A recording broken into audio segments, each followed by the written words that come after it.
Baik, Assalamualaikum warahmatullahi wabarakatuh.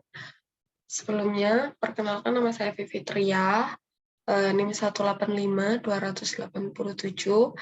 Di sini saya akan menjelaskan mengenai manajemen laba pada PT Garuda Indonesia. Selanjutnya, latar belakang masalah.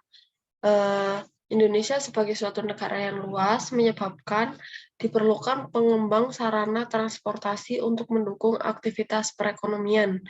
Tanpa adanya transportasi sebagai sarana penunjang, tidak dapat diharapkan tercapainya hasil yang memuaskan dalam usaha pengembang ekonomi di suatu negara.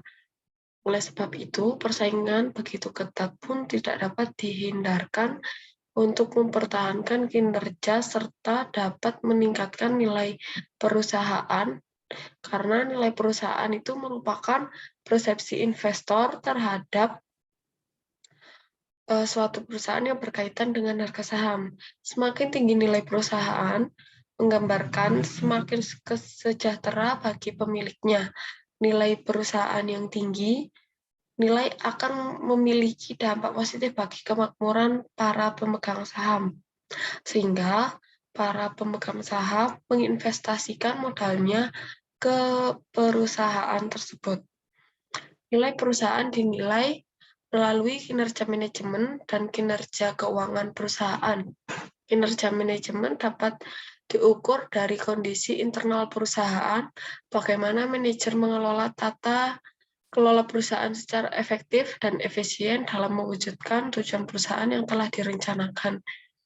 Sedangkan kinerja keuangan dapat diukur dari kondisi keuangan yang tercermin dalam laporan keuangan perusahaan. Garuda Indonesia sebagai perusahaan go public, namun terjadi kasus pada laporan keuangan Garuda Indonesia yang ditemukan kejanggalan dalam laporan keuangan Garuda Indonesia. Selanjutnya pembahasan dari PT Garuda ini dari SIPR tahun 1989 mendefinisikan manajemen laba ini sebagai suatu intervensi dengan maksud tertentu terhadap proses pelaporan keuangan eksternal dengan sengaja untuk memperoleh beberapa keuntungan pribadi. Dan menurut Heli dan Wahlen, bahkan tahun 1999 menyatakan bahwa definisi manajemen laba mengandung beberapa aspek. Yang pertama, intervensi manajemen laba terhadap laporan keuangan dapat dilakukan dengan penggunaan judgement, misalnya judgement yang dibutuhkan dalam mengestimasi sejumlah peristiwa ekonomi di masa depan untuk ditunjukkan dalam laporan keuangan, seperti perkiraan umur ekonomis dan nilai residu aktiva tetap, tanggung jawab untuk pensiun, pajak yang ditangguhkan, kerugian piutang, dan penurunan nilai aset. Di samping itu, manajer memiliki pilihan untuk metode akuntansi seperti metode penyusutan dan metode biaya. Kedua, tujuan manajemen laba untuk menyesatkan stakeholder mengenai kinerja ekonomi perusahaan. Hal ini muncul ketika manajemen memiliki akses terhadap informasi yang tidak dapat diakses oleh pihak luar. Pembahasan selanjutnya yaitu alasan dilakukan manajemen laba, yaitu manajemen laba dapat meningkatkan kepercayaan pemegang saham. Manajemen laba dapat memperbaiki hubungan dengan pihak kreditor. Manajemen laba dapat menarik investor untuk menanamkan modalnya. Ada 3 cara yang dapat digunakan untuk melakukan manajemen laba pada laporan keuangan. Yang pertama, memanfaatkan peluang untuk membuat estimasi akuntansi, mengubah metode akuntansi, dan menggeser periode biaya atau pendapatan. Selanjutnya, kasus dari PT Garuda Indonesia. Garuda Indonesia pada hari ini dikenakan sanksi oleh lembaga keuangan pemerintah dan non-pemerintah. Pasalnya, dalam laporan keuangan Garuda ditemukan kejanggalan. Berawal dari hasil laporan keuangan untuk tahun buku 2018, dalam laporan keuangan tersebut, Garuda Indonesia Group membukukan laba bersih sebesar USD 809,85 ribu atau setara dengan 11,33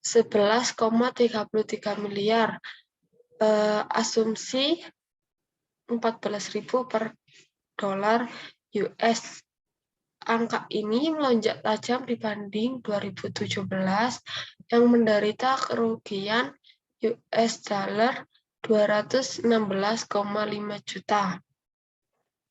Nah, memanggil direksi Garuda ini terkait kisru laporan keuangan tersebut. Selanjutnya, Otoritas Jasa Keuangan minta BI lakukan verifikasi laporan keuangan Garuda. Setelah itu penjelasan Garuda Indonesia terkait kisru laporan keuangan ini memanggil Direksi Garuda Indonesia terkait kisru keuangan. Lalu DPR memanggil manajemen Garuda Indonesia untuk menjelaskan keterangan yang menjadi kisru atas laporan keuangan tersebut. Kementerian Keuangan temukan dugaan laporan keuangan Garuda tak sesuai standar.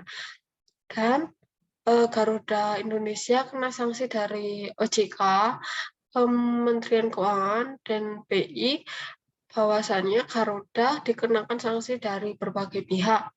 Selain itu, Garuda juga menerima sanksi oleh auditor laporan keuangan dari Garuda Indonesia. Sanksinya juga diterima oleh auditor dari Garuda Indonesia. Selanjutnya, kesimpulan dari kasus dari PT Garuda itu, kinerja keuangan PT Garuda menuai polemik karena adanya pencatatan transaksi kerja sama penyediaan layanan konektivitas dalam penerbangan dengan PT Mata Aero Teknologi dalam pos pendapatan yang seharusnya masih menjadi piutang. Dalam kasus ini, PT Garuda Indonesia telah melanggar pasal 69 Undang-Undang Nomor 8 Tahun 1995 tentang pasar modal, peraturan Bapepam dan Laporan Keuangan Nomor 8 G7 tentang penyajian dan pengungkapan laporan keuangan emiten dan perusahaan publik, interpretasi standar keuangan 8 tentang penentuan apakah suatu perjanjian mengandung sewa, dan pernyataan standar akuntansi keuangan 30 tentang sewa, dan diberi sanksi sesuai dengan undang-undang yang dilanggar.